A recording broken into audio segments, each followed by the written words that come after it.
ತಮಿಳಿನ ಕುಬೇರ ಸಿನಿಮಾದಂತೆಯೇ ವಂಚನೆಯನ್ನ ಮಾಡಲಾಗಿದೆ. ಅಮಾಯಕರ ಹೆಸರಲ್ಲಿ ಕೋಟಿ ಕೋಟಿ ವ್ಯವಹಾರವನ್ನ ಈತ ಮಾಡ್ತಾ ಇದ್ದ. ಲೋನ್ ಆಸೆಯನ್ನ ಹುಟ್ಟಿಸಿ ದಾಖಲಾತಿಯನ್ನ ಪಡೆದು ಕಳ್ಳಾಟವನ್ನ ಮಾಡಿದ್ದಾನೆ ಎನ್ನಲಾಗ್ತಾ ಇದೆ. ಅಕೌಂಟ್ ಅನ್ನ ಕ್ರಿಯೇಟ್ ಮಾಡಿ ಕೋಟಿ ಕೋಟಿ ವ್ಯವಹಾರವನ್ನ ಮಾಡ್ತಾ ಇದ್ದಂತೆ ಈತ. ಐಟಿಯಿಂದ ನೋಟಿಸ್ ಬಂದಾಗ ವ್ಯಾಪಾರಿಗೆ ಶಾಕ್ ಆಗಿದೆ.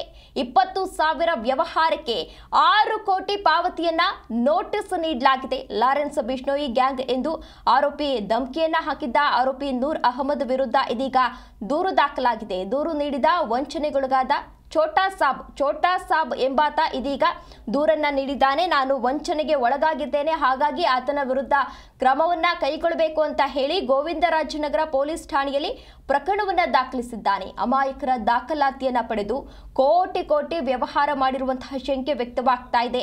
ಲೋನ್ ಕೊಡಿಸೋದಾಗಿ ಬೀದಿ ಬದಿ ವ್ಯಾಪಾರಿ ಬಳಿ ದಾಖಲಾತಿಯನ್ನ ಕಲೆ ಹಾಕ್ತಿದ್ದಂತೆ ಲೋನ್ ಆಸೆಯನ್ನ ಹುಟ್ಟಿಸಿ ದಾಖಲಾತಿಯನ್ನ ಪಡೆದು ಈತ